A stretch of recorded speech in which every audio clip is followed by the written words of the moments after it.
নমস্কার, দেখছেন কলকাতা টিভির সঙ্গে রয়েছে আমি স্বর্ণালী। শুরু করছি গুড মর্নিং কলকাতা। আর আজকের শুরুতেই কিন্তু আমাদের নজর রয়েছে সুনিতা উইলিয়ামস এবং বুচ উইলমোরের দিকে, কারণ অপেক্ষার অবসান ঘটেছে। দীর্ঘ 286 দিন পর পৃথিবীতে পা রেখেছেন সুনিতা উইলিয়ামস এবং বুচ উইলমোর। অবশেষে মাটিতে পা সুনিতা উইলিয়ামস এবং বুচ উইলমোরের। বুধবার কাক ভোরে ফ্লোরিডার সমুদ্রে সফল অবতরণ মাস্কের মহাকাশযানের। আপনারা দেখতে পাচ্ছেন একেবারে সেই মুহূর্তের ছবি দেখতে পাচ্ছেন আপনারা, যে ড্রাগন ক্যাপসুল, সেই ক্যাপসুল কিন্তু নামে এসে অবতরণ করে সমুদ্র উপকূলে, ফ্লোরিডার সেই সমুদ্র উপকূল। এবং তার আগেই আমরা দেখেছিলাম যে মার্কিন নৌসেনা তারা কিন্তু জানিয়েছিল যে তাদের ক্ষেত্রে যে জাহাজ, সেই জাহাজ কিন্তু তৈরি রাখা হবে এবং তারা এই ক্যাপসুল সমুদ্রে অবতরণের পরেই কিন্তু তারপরে সুনিতা উইলিয়ামস এবং বুচ উইলমোর তাদের নিয়ে কিন্তু হিউস্টনে চলে যাওয়া হবে। ঠিক সেই মতোই কিন্তু, সেই পরিকল্পনা মতোই কিন্তু আমরা দেখলাম আজকের এই সফল অবতরণ মাস্কের যে মহাকাশ যান স্পেস এক্সের যে ক্রু ড্রাগনের আজকের সফল অবতরণ আমরা দেখেছি। আজ কাক ভোরে একেবারে সুনিতা উইলিয়ামস এবং বুচ উইলমোর তারা পৃথিবীতে এসে পৌঁছয়। ফ্লোরিডার সমুদ্র উপকূলে তারা নামেন এবং সেই স্পেস এক্সের যে ক্রু ড্রাগন, সেই ক্রু ড্রাগন আসে।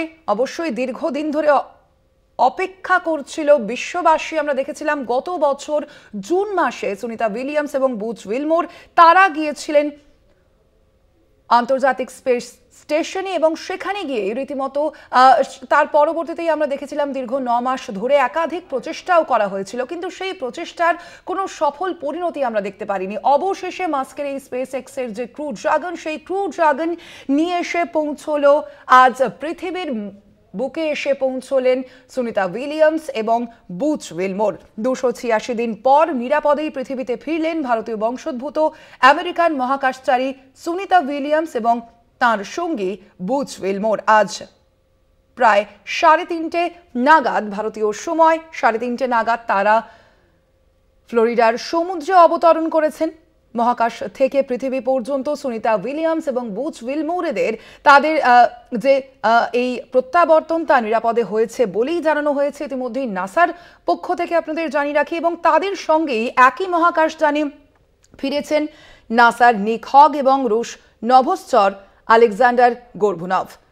আমরা দেখেছিলাম গত বছর জুন মাসে সুনিতা উইলিয়ামস এবং বুচ উইলমোর তারা গিয়েছিলেন মহাকাশের উদ্দেশ্যে, পাড়ি দিয়েছিলেন তারা। এবং অবশেষে আমরা গতকালই দেখেছি যে মঙ্গলবার সকাল 10:35 সুনিতাদের নিয়ে আন্তর্জাতিক মহাকাশ স্টেশন অর্থাৎ ISS ছাড়ে স্পেস এক্সের এই ক্রু ড্রাগন যান। এবং তারপরে আজ কাক ভোরে ফ্লোরিডা উপকূলে মহাকাশচারীরা নিরাপদে অবতরণ করেন।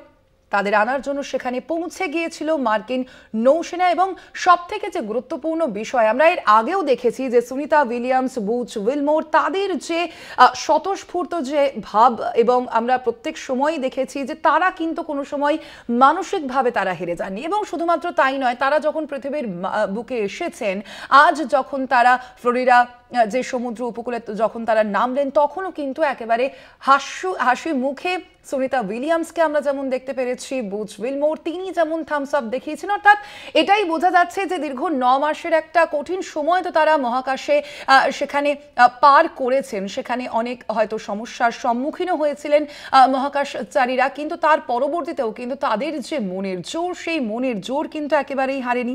এবং তার পাশাপাশি আপনাদের জানিয়ে রাখি যে ছবি আপনাদের এই মুহূর্তে আমরা দেখাচ্ছি, এই যে ক্রু ড্রাগন, সেই ক্রু ড্রাগন যখন নামে পৃথিবীতে, অবশ্যই সেখানে যে মহাকাশ যানগুলি যখন হয়, সেই মহাকাশ যান নামার ক্ষেত্রেও যথেষ্ট সমস্যার সম্মুখীন হতে হয়। আমরা দেখেছি এর আগে কল্পনা চাওলার যে ঘটনা, সেই ঘটনাও কিন্তু আমাদের মনে আছে। কিন্তু এবারের এই মহাকাশ যান অর্থাৎ ক্রু ড্রাগনের এই মহাকাশ যে অভিযান ছিল, সেই অভিযান কিন্তু সফল হয়েছে। যে প্যারাশুটের মাধ্যমে যে ল্যান্ডিং, সেই ল্যান্ডিং কিন্তু একেবারে সফল হয়েছে আমরা দেখলাম আজ। এবং দীর্ঘ অপেক্ষার পর আজ সুনিতা উইলিয়ামস এবং বুচ উইলমোর তারা এসে পৌঁছলেন পৃথিবীর মাটিতে।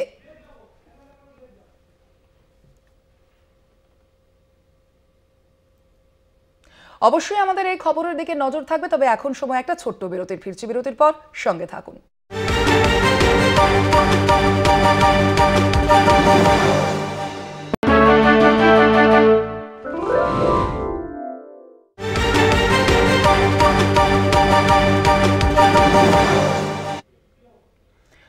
বিরতির পর দেখছেন গুড মর্নিং কলকাতা এবং যেই খবরের দিকে আমরা নজর রেখেছি অবশ্যই সুনিতা উইলিয়ামস এবং বুচ উইলমোর তারা পৃথিবীতে ফিরে এসেছেন, একেবারে সফলভাবে অবতরণ হয়েছে ক্রু ড্রাগনের এবং এই বিষয়ে আমরা আরো বিস্তারিত জানবো। অবশ্যই এই বিষয়ে বিশদে জানবো। আমাদের সঙ্গে সরাসরি রয়েছেন স্পেস সায়েন্টিস্ট তমাল বসাক। তমালবাবু, আপনাকে স্বাগত জানাই আমাদের কলকাতা টিভিতে। তমালবাবু, আমরা দেখলাম একেবারে 286 দিন পর কিন্তু পৃথিবীতে নেমে এলেন সুনিতা উইলিয়ামস এবং বুচ উইলমোর। সেক্ষেত্রে এই যে এতদিনের যে জার্নি আমরা দেখলাম এবং তার পরবর্তীতে আজকের এই সফলভাবে অবতরণ তারা করলেন পৃথিবীতে, ঠিক কি কি কারণে সফল অবতরণ হলো এই ক্রু ড্রাগনের, কি কি স্পেশাল ফিচার্স ছিল?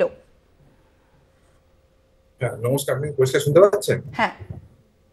হ্যাঁ, যেটা হয়েছে যে আজ থেকে প্রায় 286 দিন আগে ওনারা গিয়েছিলেন এবং 286 দিন ধরে ওখানে ছিলেন এবং ফেরার সময় যে ক্রিউ 10 যখন গেল এবং ক্রিউ 9-এ করে ওনারা ফিরলেন, প্রতিটা এদের ফেরার যে প্রতিটি যে যান্ত্রিক পদ্ধতি, সেই পদ্ধতি নাসা ঠিক যেমন করে আগে থেকে জানিয়েছিল যে যে স্টেপে ফিরবে, সেটা ঘড়ি ধরে প্রতিটি নিয়ম মেপে কোথাও এক চুলও ত্রুটি বিচ্যুতি না হয়ে তারা ফিরে এসেছে।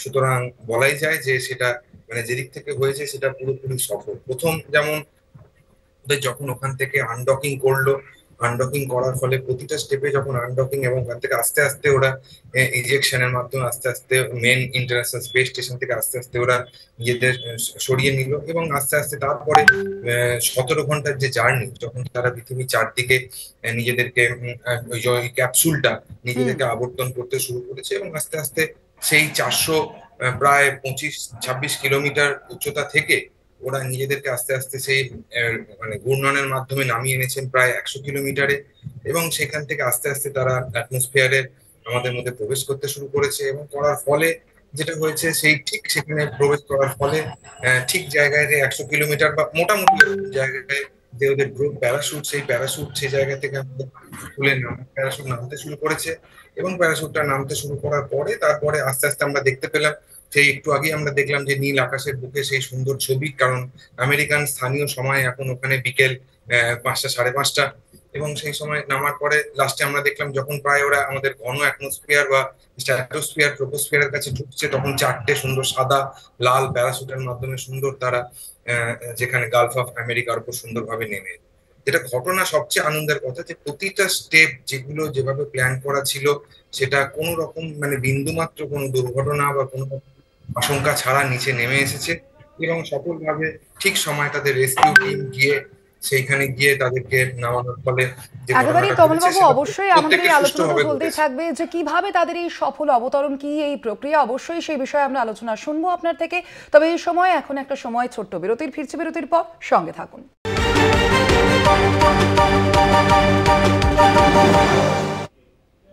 ফিরে এলাম বিরতির পর। আমরা নজর রেখেছি আজ সুনিতা উইলিয়ামস এবং বুচ উইলমোরে, তারা কিন্তু ইতিমধ্যেই ফিরে এসেছেন পৃথিবীতে এবং সেই আলোচনাই আমরা করছি। ইতিমধ্যেই আমাদের সঙ্গে রয়েছেন স্পেস সায়েন্টিস্ট তমাল বসাক, আমরা কথা বলবো তার সঙ্গে। তমালবাবু, আপনি যেমনটা জানাচ্ছিলেন যে মূলত এর আগে আমরা দেখেছি যে সুনিতা উইলিয়ামস এবং বুচ উইলমোর তাদের আনার জন্য একাধিক যে অভিযান, সেই অভিযানের প্রস্তুতি কিন্তু নেওয়া হয়েছিল, কিন্তু সেই অভিযান আদতে সফল হয়নি। কিন্তু ক্রু ড্রাগনের যে অভিযান, সেই অভিযান কিন্তু একেবারে সফল হয়েছে এবং সফলভাবে অবতরণ করেছেন পৃথিবীতে সুনিতা উইলিয়ামস এবং বুচ উইলমোর। সেক্ষেত্রে ঠিক কোন কোন স্পেশাল ফিচার্স ছিল এই ক্রু ড্রাগনে?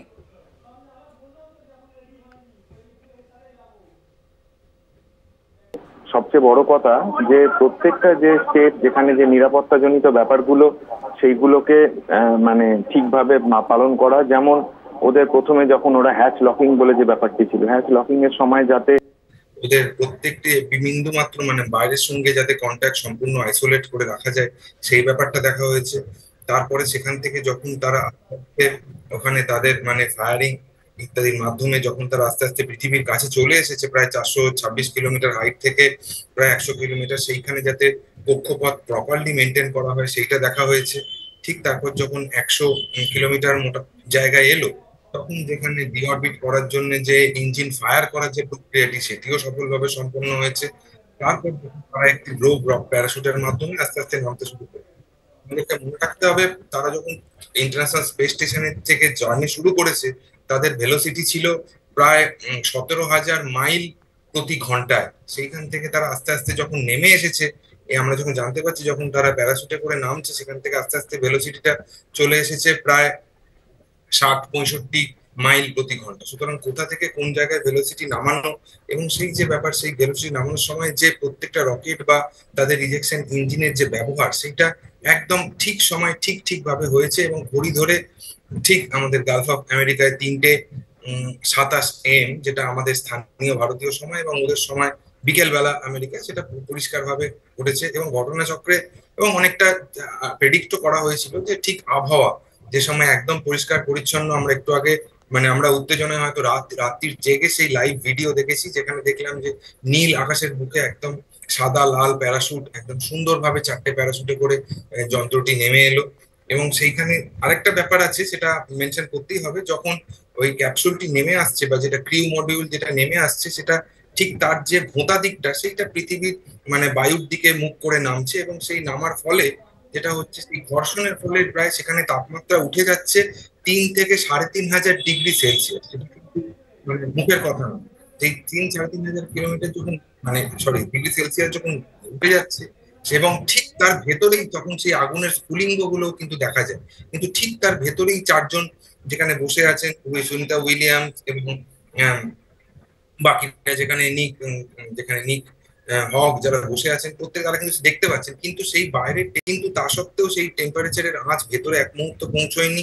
ভেতর থেকে সুনিতা উইলিয়ামসরা একেবারে অক্ষত ভাবে একেবারে হাসি মুখে বেরিয়ে আসতে পেরেছেন।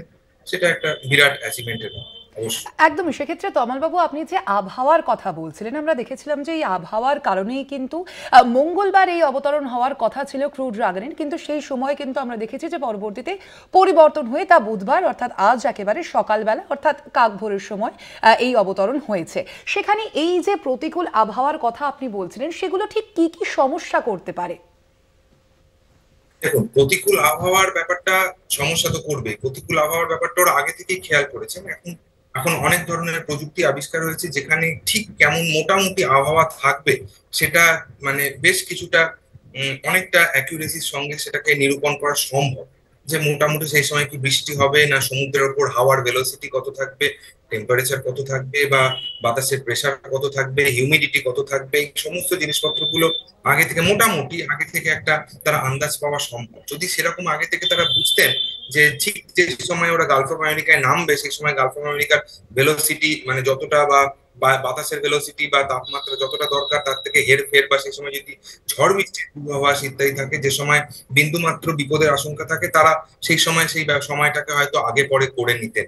এবং সেই সময় একটা জিনিস দেখা গেছে, যাতে ওরা এমন চয়েস করেছেন, আমাদের এখানে রাত্রি হতে পারে, ওদের ওখানে কিন্তু যখন নামছে তখন রীতিমতো সূর্যের আলো রয়েছে, যাতে প্রতিটা স্টেপ পরিষ্কার করে লক্ষ্য করা যায় এবং নিরাপদে তারা আগে থেকে দেখে সেই জায়গা বুঝে লাগতে পারেন। এবং একটা আমরা টিভিতে দেখেই আমরা যখন বুঝতে পেরেছি যে ওখানে পরিষ্কার কিন্তু মেঘ মুক্ত আকাশ ছিল যে সময় ওরা নেমেছেন, যাতে বিন্দুমাত্র মানে যাতে করে মেঘ নেই, যাতে করে কোনো মানে মেঘ মানেই বুঝতে পারছেন সেখানে দৃষ্টিপথের যে বাধা, যা বাধার ফলে দেখতে অসুবিধা হতে পারে, সেটা আগে থেকে করা যায়। সুতরাং সুতরাং মানে ঝড় বৃষ্টি যে কোনো রকম প্যারামিটারই মানে যদি হয়, সেটা বিপদ সৃষ্টি করতে পারে, বা যে প্রেডিক্টেড যে পাথ, যে সময় বা যে ঠিক স্থানে নামার কথা, সেইটাকে ডিস্টার্ব করতে পারে। সেই জন্য আগে থেকে সেই প্রেডিকশন বহু আগে থেকেই বহু অত্যাধুনিক অন্যান্য স্যাটেলাইট যারা আছে, ওয়েদার স্যাটেলাইট, সেখান থেকে নিরূপণ করে সেই বুঝে অনেক ভেবে চিন্তেই নাসার বৈজ্ঞানিকরা এই এই সময়টাকে নিরূপণ করেছে।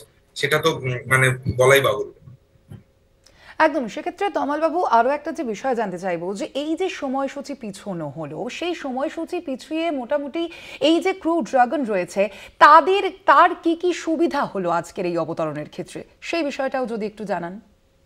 সুবিধা বলতে সুবিধে হলো বলতে নয়, যে যাতে সুবিধে হয়, যাতে মানে আবহাওয়া জনিত বা যে যে প্যারামিটার গুলোকে কন্ট্রোল করা সম্ভব নয়, যেমন আবহাওয়া বা অন্যান্য জিনিসপত্র যেগুলো, সেগুলো যাতে বিন্দুমাত্র সমস্যা না হয়, সেই জন্যই আগে থেকে এই সময়টাকে চুজ করা হয়েছে, যাতে ঠিক ঘড়ির কাঁটায় মানে যে 4টে স্টেপ, মানে ওখান থেকে ইন্টারন্যাশনাল স্পেস স্টেশন থেকে সমুদ্রে ঝাঁপ দেওয়া অবধি 4টে যে স্টেপ যাতে একদম ঘড়ির কাঁটায় ফলো হয় সেইভাবে আগে নিরূপণ করা হয়েছে। এমনকি ধরুন ওইখানে এত মানে ওই যে মডিউলটা যে প্রি মডিউলে ওরা আসছে, ওরা এত মানে হাই টেম্পারেচার, ধরুন সেখানে টেম্পারেচার প্রায় 3-3.5 ডিগ্রি সেলসিয়াস। সুতরাং সেটা যখন সমুদ্রে, সেটা মাটিতে নামার তো কোনো প্রশ্নই নেই। যদি প্যারাশুটে করে মাটিতেও নামে তাহলে সেটা ভেঙে যাবে এবং ভেতরে যারা মহাকাশচারী তাদের সমূহ বিপদের আশঙ্কা। কিন্তু ব্যাপারটা হচ্ছে যেটা যখন তারা সমুদ্রে নামবেন, সুতরাং সমুদ্রের জলেও ঠিক সেই সময় কত রকম তাপমাত্রা থাকবে যাতে যাতে ওটা নামার পরে মানে একটা সুবিধাজনক তাপমাত্রায় পৌঁছতে পারে, সেই সমস্ত ব্যাপার। সুতরাং একটা জিনিস নয় মানে, এবং আরেকটা জিনিস আছে যেটা হচ্ছে যখন ওরা ধরুন আবহাওয়া, এটা যেটা বলছি মানে এতক্ষণ যেটা বললাম সেটা হচ্ছে আবহাওয়ার ভেতরে। এবার ধরুন আবহাওয়া মণ্ডলে প্রবেশ করার আগে যখন ওরা ইন্টারন্যাশনাল স্পেস স্টেশন থেকে আনডকিং করলেন এবং আস্তে আস্তে তারা পৃথিবীর চারদিকে অরবিট করতে করতে নামার করছেন, তখন যে সমস্যাটা, ধরুন তখন তো আবহাওয়ায় আসেনি ধরুন সেই 300-400 কিলোমিটার উচ্চতায়, তখন যে সূর্য থেকেও নানা রকম বা মহাজাগতিক ক্ষতিকারক রশ্মি প্রতি মুহূর্তে আসে বা আসতে থাকে। সেই সেই মুহূর্তে সেইটাও যাতে সেইগুলো যাতে সেভাবে কন্ট্রোলে থাকে, মহাজাগতিক রশ্মি বা ক্ষতিকারক এক্স রে, গামা রে, যেগুলো ক্ষতির একটা আশঙ্কা থাকে, যদিও সেই ক্যাপসুলের ভেতর তাতে যথোচিত মানে প্রোটেকশন নেওয়া থাকে যাতে এক মুহূর্তের জন্য সেইটা যাতে এফেক্টেড না হয়, তবুও সেই খেয়ালগুলো। সুতরাং একটা নয়, এখানে হাজার রকম প্যারামিটার আছে। এবং এই যে বিশেষ সময়টা চুজ করা হয়েছে যে এই মার্চের ঠিক এই 19 তারিখ ঠিক এই সময়তে নামবে এবং ঠিক এই জায়গায় নামবে, এর পেছনে প্রচুর ক্যালকুলেশন, প্রচুর প্রেডিকশন আছে যাতে বাকিগুলো ঠিক থাকে। কারণ একদমই তাই। অর্থাৎ আজকের এই যে আমরা দেখলাম সফল অবতরণ সুনিতা উইলিয়ামস এবং বুচ উইলমোরদের, তাদের ক্ষেত্রে কিন্তু একাধিক যে প্রেডিকশন, সেই প্রেডিকশন কিন্তু করা হয়েছিল এবং এই সময়সূচি, নির্ধারিত সময়সূচিতেই যেন তাদের এই অবতরণ প্রক্রিয়া হয় এবং সর্বাঙ্গিকভাবে তাদের এই অবতরণ প্রক্রিয়া যেন সফল হয়, সেই বিষয়টিও কিন্তু নিশ্চিত করা হয়েছে। আপাতত আমাদের এই আলোচনা তো এ পর্যন্তই। তমালবাবু, আপনাকেও ধন্যবাদ আমাদের এই আলোচনায় থাকার জন্য। এখন এ পর্যন্তই। দেখতে থাকুন কলকাতা টিভি, রাত দিন 7 দিন।